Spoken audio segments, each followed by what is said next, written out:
Alright, simple tapping exercise, and this doesn't need a pick, you just need your finger. And we're just gonna tap and pull off on the open string on the 12th, okay? And then we're just gonna add these notes, which is 10, 9, 7.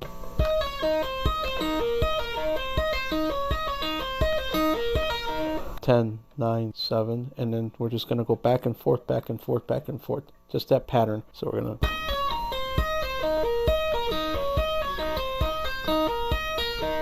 Okay, we want to make sure that that rings out with the open, right? See that?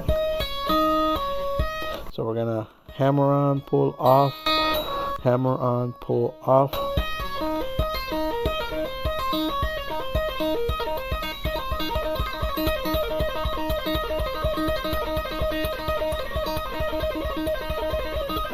Very easy to do, so you can just practice that, go slow, and eventually build it up into something fast. And you can just incorporate that into any type of solo, and you can move it to other strings as well.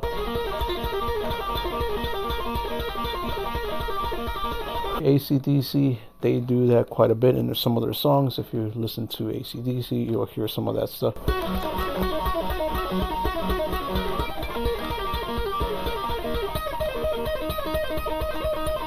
Hey, let me know if you enjoyed that. If you'd like some tab for that, I'll be happy to provide it for you. And yeah, let me know that you enjoyed this by giving this a thumbs up, and maybe consider subscribing to the channel. I'll see you on the next one. Bye.